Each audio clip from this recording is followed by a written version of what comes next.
Hello and welcome to Top Gear Motorsport, which this week comes from the Mediterranean island of Corsica. Victories in Portugal and Catalonia mean that Mitsubishi's Tommi Mäkinen stands on the verge of a hat-trick here in Corsica. There's only the small matter of the other championship contenders to beat, among them Colin McRae, who badly needs a victory to put him back into contention in the championship. Oh, and just as in Catalonia, there are two jokers in the pack. On tarmac, it seems it doesn't matter what World Rally car you drive, the car to beat is a Peugeot 306. April 1997, and Mäkinen took his and Mitsubishi's first victory on an all-tarmac rally. His win on the Rally Catalunya gave Tommi a healthy lead in this year's World Series, 12 points the cushion. 3 weeks later, and round 6 of the FIA World Rally Championship was another asphalt event, on this occasion held on Corsica, with its narrow, twisty mountain roads. 1997 was the 41st running of the Tour de Corse. Based in the island's capital, Ajaccio, the 3-day event included over 125 miles of new stages. Even the World Championship old-timers would be tackling them for the first time. How good a feeling, though, was it, Tommi, to have actually won your first tarmac event? It was really something. It's an unbelievable feeling, and of course it gives very good confidence for this event. Get the feeling the drivers aren't too happy about Corsica this year. Well, it has been a long recce for us. That's the main thing in 5 days, and I think the route needs to be redesigned a little bit. The new stages they've picked are terrible. One stage is very, very bumpy and dangerous. A lot of the other stages are very dirty. So it's not really a very nice tarmac event to drive on. This event I've been just once before 2 years ago. I spoke with Carlos and he said even for him he's been last 10 years here, and there's 220 kilometers new for him, and so I think then we are a bit more equal at the moment. Do you think you can win here? It's going to be very difficult. Tommi's got a bit of a lead, so if we could win here it would half the points margin, which is what we want to try and do. A lot of good experienced driver in this condition, and it's going to be very difficult. Day one began in brilliant sunshine as championship leader Mäkinen led the cars away from the start ramp. Ahead of them, 18 stages covering over 250 miles. Unlike previous rallies, this year's Tour de Corse would return to Ajaccio each night. The first leg, 6 stages, were all in the mountains south of the town. While Catalonia's roads were mostly silky smooth, the Corsican tarmac is much rougher, so Mäkinen's win in Spain was perhaps no real indication of how things might go here, and his pessimistic prediction was proved correct on the very first stage. He could only manage 6th fastest time, 14 seconds lost in just 16 miles. Fastest on that stage was the Subaru of Colin McRae, as he and Nicky Griss set the pace with a time of 16 minutes and 50 seconds. And 6 left and 3 right line, into left and 6 right. Into right tightens the 3 right minus, opens. Into left and 5 right, opens and tightens, and slow 3 left, tightens. For Carlos Sainz, there was new optimism. Extensive testing improved both the car and Carlos's confidence, but a bent suspension strut lost him 13 seconds to the flying McRae.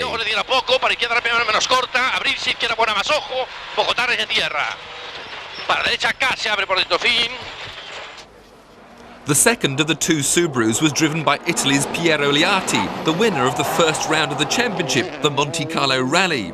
He set the 4th fastest time on stage 1, just 8 seconds down. Mitsubishi's second driver was Uwe Nittel. Disappointing so far, he was hoping for better things in Corsica, but losing 37 seconds on stage 1 wasn't a good start.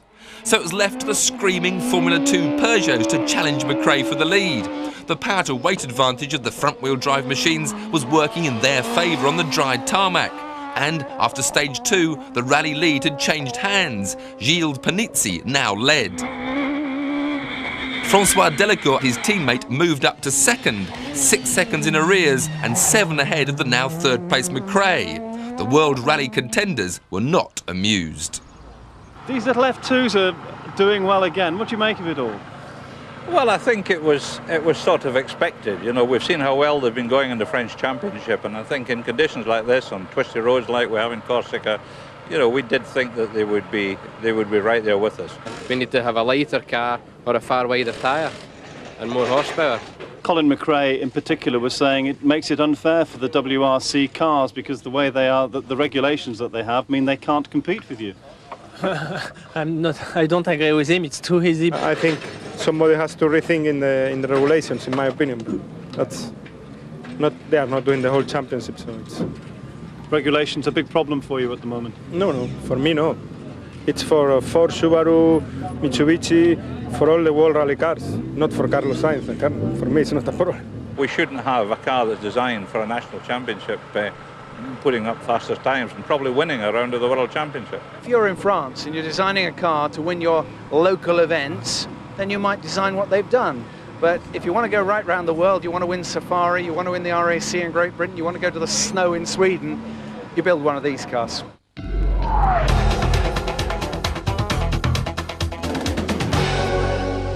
In Corsica, the Ford team had a new recruit. Philip Mills had been brought in for this one event to replace Armin Schwartz's co-driver Denis Giraudet, who's moved to Toyota. Mills, who's usually to be found alongside Mark Higgins in the British Championship, had little time to settle into his new job. I'm quite surprised it was all done at fairly short notice, as most of you know. I think I had 4 days of the initial phone call, and I did the Pirelli International in England as well, so I had something like 10 hours to get from the finish of the Pirelli International to the start of the recce here, so it's been quite tough. Phil is doing a good job here. We had 5 days to settle in and really to get the things together. Now I think it's necessary and that we are getting quickly in gear and rally speed and that everything works fine. Are you nervous? It'd be a liar if I said no, wouldn't I? Yes, of course. I'm a bit apprehensive about the whole thing, really. But yeah, really looking forward to it. And is this a means to an end, or is just this the one chance that you'll have? It's just a one-off event as it happens. I've been released from my British contract just to do this one event and to get the team through this event, and we'll take it from there. Good to be wanted, though. Yes, lovely, lovely. Whatever the future, Mills and Schwartz were destined not to have the best of days. They would lose 6th gear during the morning and ended it in 7th place. Whether or not nerves played a part, there was also an element of Schwartz being a little too keen to make up for lost time. 40. Right, 3 to 4 minus into left 3 tight.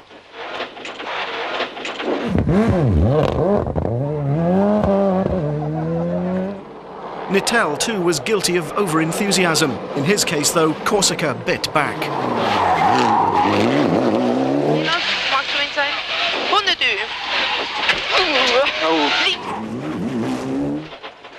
Schwartz and Mills also paid the scenery a visit when they broke a prop shaft. 3 to 4 minus.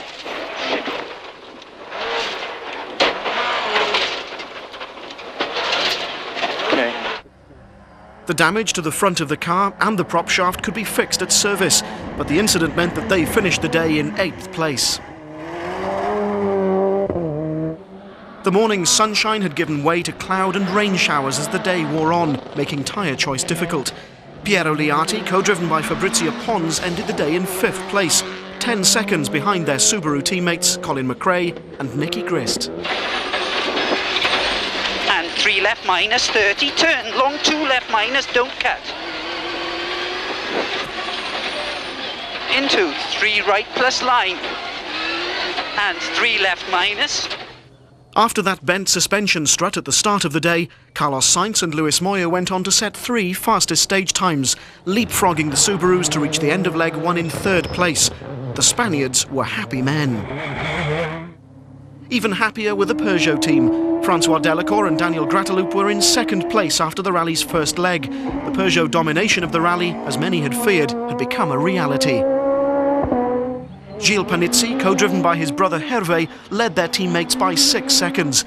It had been a superb performance by both drivers. The complaints from the World Championship teams about the advantages enjoyed by the 2-wheel drive cars seemed to be falling on deaf ears. In any case, they are complaining all the time. It's not my problem. Tomorrow I have to do my job and to do the best. And for sure, if it's raining tomorrow, it will be a big surprise for many, many people. If it rains, I think there'll be a big difference. But to make that much of a difference, we need very heavy rain. If it's just like today, then obviously the Formula 2 cars will be faster. So there'll be some McRae rain dancing in the hotel tonight? It's a difficult situation because the worst thing to drive on is wet tarmac. I mean, it's not enjoyable at all and very easy to make a mistake. So, for me personally, I would rather it was just cool and, you know, a bit like it is tonight, and at least we wouldn't have a problem with tyre wear. 6 stages gone and 32 seconds were all that separated the top 5. Tommy Mäkinen was only another 6 seconds behind Liati. The second day and tyre choice was critical. Leg 2 began with the longest stage, 31 miles of tarmac, and the skies threatened rain. Worried discussions were held between drivers, team managers and tyre technicians. A wrong choice could prove costly. No wonder there was intense interest in what the others chose. We have different choice. For example, on the Peugeot, they have one car on the slick tires and the other one on the rain tires. Carlos live on the rain tires, and I think they will live on the dry tires. At the start, the skies and the notice boards said it all. As the crews drove from the service area to the stage start, the heavens had opened, and if, like the Subarus, you weren't on rain tyres, you could forget setting a quick time in these conditions. Unfortunately for Panizzi, he was the one who'd chosen dry tyres for his Peugeot, a brave gamble which didn't pay off, and he lost 46 seconds on this one stage.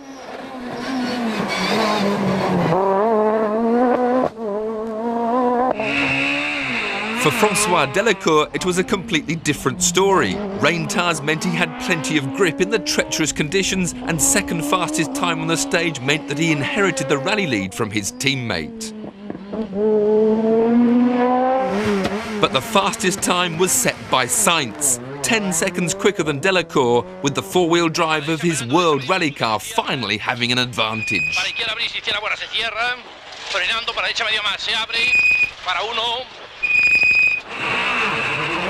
Four-wheel drive didn't help McRae as much, and he was just 1 second faster than Panizzi, both on their dry tyres. But he was lucky to escape one potentially fatal encounter. 70 Kev, 6 right minus, tightens cut and 5 left plus. The wrong choice of tyres saw Panizzi drop from first to third, while both Delacour and Sainz moved up a place as a result, while McRae was probably happy to be still there in fourth.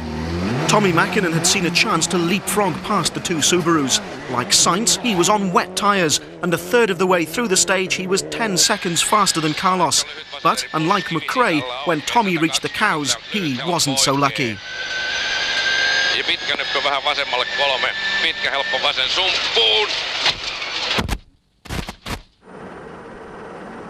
Mäkinen had been in 6th gear, travelling at around 100 miles an hour when he hit the cow, bouncing off a rock face and plunging 130 feet into a ravine. Amazingly, neither he nor Seppo Harjano were injured, but the car was destroyed in the accident. Recovering it gave the Mitsubishi team management a few headaches though, and eventually a crane had to be brought in to winch it back onto the road.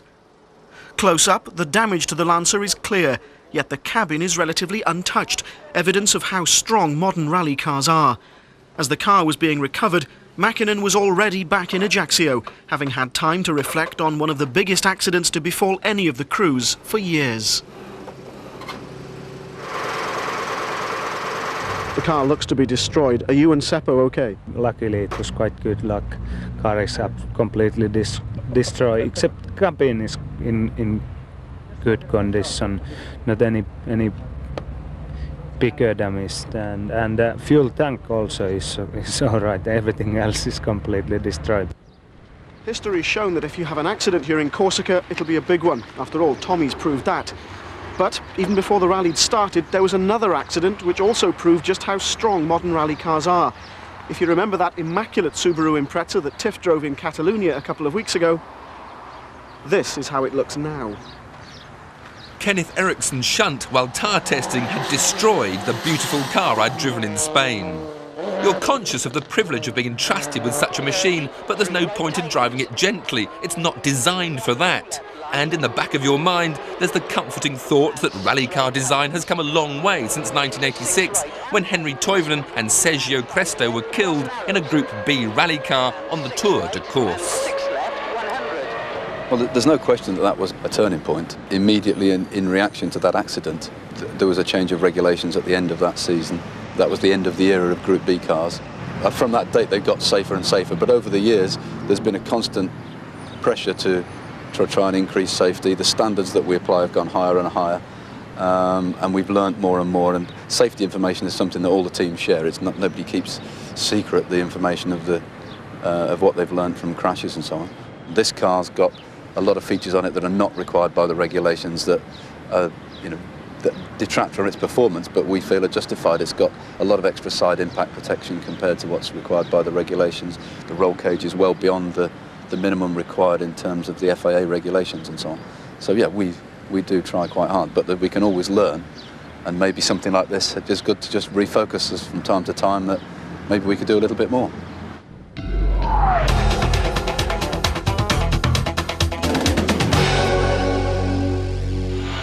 While Mäkinen could count himself unlucky to be out, Armin Schwartz had only himself to blame. How far is it to go?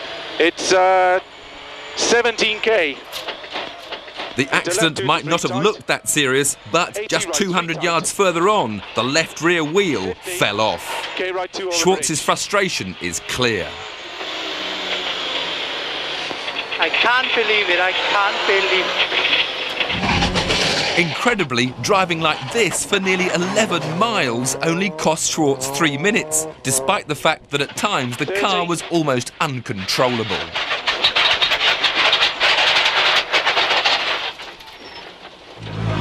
Mixed emotions were very much in evidence at the next service area. Peugeot's François Delacour now led the rally after the rain-dominated 7th stage. The team management seemed more pleased at his performance than he did.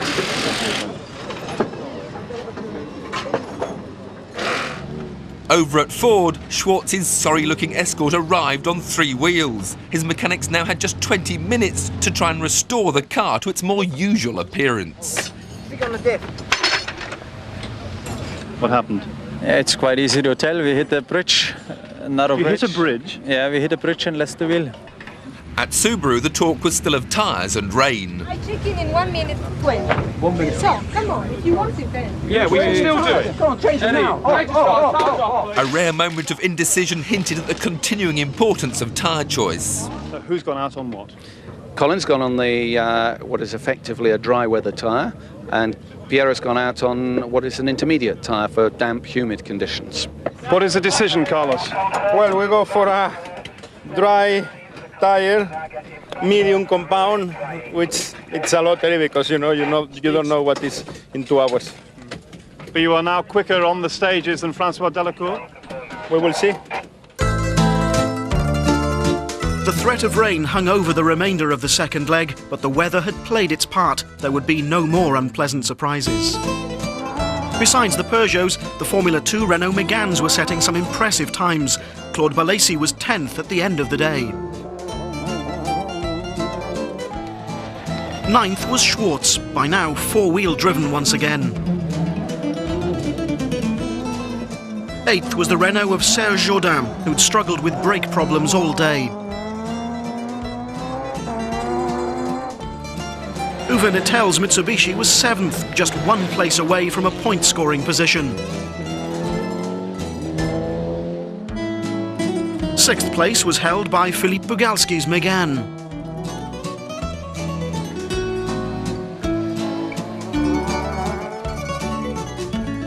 Rumours were circulating in Corsica that this might be Piero Liati's last appearance in this year's World Championship. He was 5th, but seemed to have lost interest.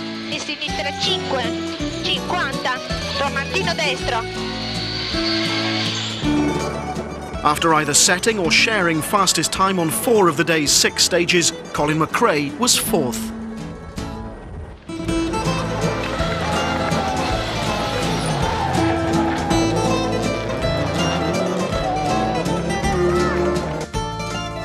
Third was Panizzi, like McRae cursing his tyre choice on stage 7, but his recovery was well underway.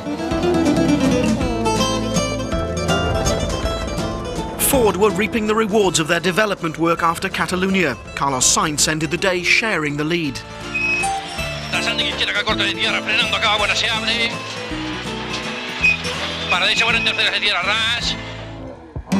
The driver on exactly the same time as Sainz was the fiery Frenchman François Delacour. On dry or wet tarmac, it had been another terrific drive from Delacour, and at the day's final service area, it was obvious who was the more confident about what the third leg would hold. Well, I think the rally is still very open. You know, Panizzi is 9 seconds. Colin is also coming very quick. It's only 19 seconds. So it is easy to be first or to be fourth. It is not a big difference. The weather and the tyre choice will be very important.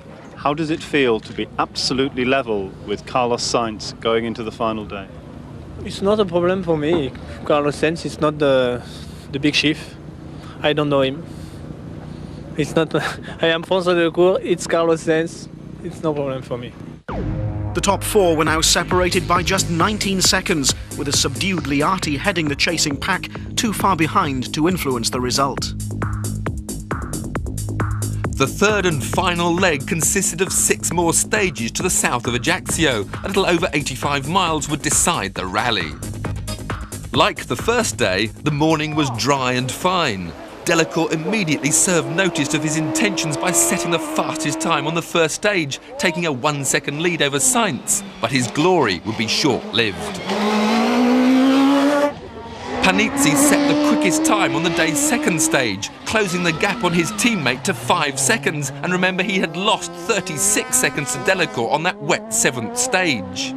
But it was Sainz who had edged past Delacour to lead outright for the first time. Ford's first victory of the year was almost within reach, and he wasn't giving up. A fondo, derecha rápidamente, menos larga, se cierra, fin, 2.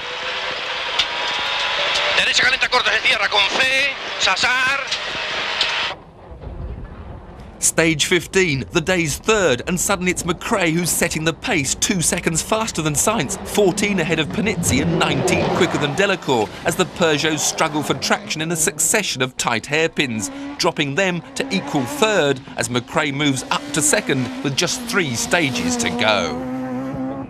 Still is a lot of kilometers. We have the last stage also very long, and you know, it's tyre choice will be very important if the weather is becoming a little bit crazy. We have to take the gamble whether we take the softer tyre for the performance or we go with the harder tyre and lose performance. You know, it's guaranteed we lose performance with the hard tyre. It's just a question of whether the soft tyre will work. I don't know how much it is up to you, but if it were up to you, what would you want to do now? I think we take the softer tyre and we go for the performance. Stage 16 saw Sainz set the slowest time of the 4. It might not have been much, but the time loss was such that first to fourth was now spanned by 15 seconds. McRae shared fastest time on the stage with Panizzi. With 2 stages remaining, Corsica now looked set to eclipse Catalunya for excitement. Stage 17, and over this half mile, there's almost nothing to separate McRae and Sainz.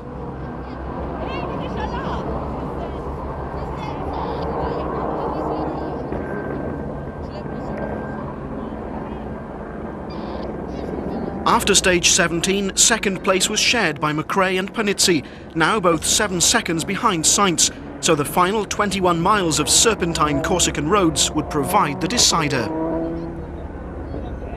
1 stage to go, the lead is not so great. Can you still win? We will see. I think the tyres will make the difference, to be honest. Carlos says it's all about tyres now. Yeah, it looks like it. We've got people all over the place in the stage now just giving us weather reports, so it's just down to picking the right tyre. There was no shortage of advice on choosing tyres for the final stage. This time there could be no mistake. Much of the stage was wet and the advantage swung in favour of the 4-wheel drive teams. Carlos flew through the stage, taking 34 seconds off Delacour and effectively ending half of the Peugeot challenge. Panizzi lost 23 seconds. His fortunes literally turned around on the stage. Now the only driver who could catch Sainz was McRae. 50, 6 left over crest, opens, 70. Crest and 4 right plus, tightens. And 5 left minus, tightens. Into 6 right tightens, to 5 right plus line. And 5 left plus. 50, 6 left, 50, 3 right plus, and opens. Into 4 left plus, opens. 50. 4 right minus, and 4 right tightens, don't cut, and 6 left minus, 50, 3 left plus line, and opens the 6 left, and right into 5 left line, into 4 right plus, and long 6 left minus line, 100. Needing to take 8 seconds off Sainz, McRae seemed to get faster as the stage went on. 6 left, 70. 4 left minus slippy, opens maybe, 100. Care, 5 left plus, tightens, don't cut, 50. Okay, 25 or 26. How's it going? I think it was quite a good result. Not only had Colin taken the 8 seconds he needed to win, but another 7 seconds as well. It was a superb performance from both Colin and Nicky Grist to snatch victory right at the very end. 15 faster, so it's more than I thought then. McRae's winning margin was 8 seconds from a stunned Carlos Sainz. The Peugeots were 3rd and 4th, while Liati possibly bows out of the championship with a 5th place. No points from Corsica for Mäkinen then, but he still leads the drivers' table. McRae's now just 2 points behind, with Sainz and Liati tied for 3rd place and Schwartz 5th. In the championship for manufacturers, Subaru have extended their lead over Mitsubishi to 18 points, with Ford still 3rd on 29 points. We took basically the same tyre as Carlos, so as far as I'm concerned it was a fair and square fight. You've driven as hard as you could? I couldn't go any quicker, probably harder than I could drive. In the end, it took a very good drive from a very good driver to beat you, I think. Yes, I think it was no chance for us in the last stage. We lost nearly half a second a kilometer. It's a lot. I mean, it was no chance. So far this year, Ford have led 5 of the 6 rallies without managing a single win, but there are encouraging signs.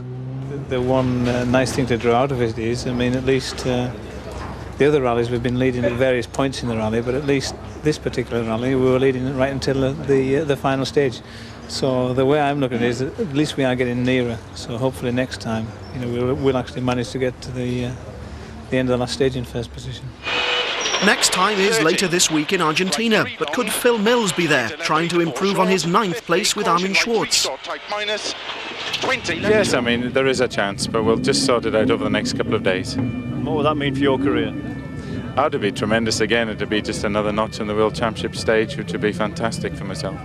The rumours were that you might not even be going to Argentina, but that they are wrong, you are going. I have been nothing else told, and I think we have to wait, and then who made the rumors, we'll see what happened. If they're right or wrong, I don't know anything about it. 2 days later, the rumours had proved true. Armin Schwartz had been dropped in favour of Juha Kankkunen, the 4-times world champion discarded by Toyota. His co-driver will be Juha Repo, so it's back to the British scene for Phil Mills. Meanwhile, there are now 3 clear candidates for the 1997 World Championship: Tommi Mäkinen, Carlos Sainz and Colin McRae. In Top Gear Motorsport.